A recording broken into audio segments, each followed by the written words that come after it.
Bon, eto zegny za gôgna misaotra andre jiaby izay nipartage tamin'ny vidéo makasiky andapa igny amile hoe lycée tsy manjary ave tanàgna mila zahava. Isoragna andre jiaby le nipartage na zanik'andapa na tsy zanik'andapa. Ave misaotra ho an'ny député ka mba nagnano egny tsy zavatra izy tamin'igny fa nandalo tandapa ministre fa za mbala tsy afapo, non, mbala tsy afapo, mbala mangataka ndraiky filohany fagnavaozana colonel Mikael tiako mba mandeha andapa, mbala miaraka amin'ny ministre igny ka zahava manankory ty tanàgna andapa ty akô,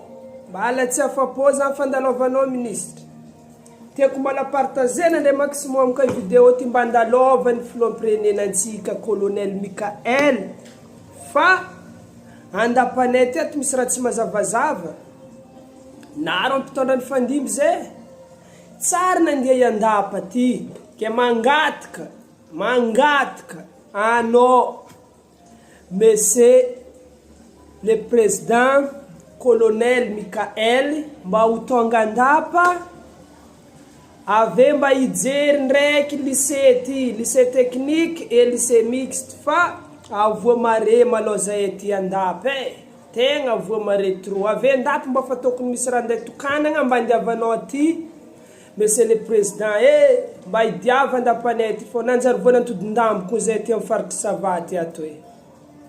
angatako anao mba ho tonga aminay ty andapa zahava manankory tanàgnanay ty andapa ty mamokatra ataonjare fangalagna vokatra fa zay amin'ny tanàgna ty ato ny tegna mamengatra école za mbala tegna le fandalovan'ny ministre mbala tsy nahafapo za tiako anao mihitsy colonel tonga ty mba magnaboaka vavanao mba regny ny vahoaka nandapa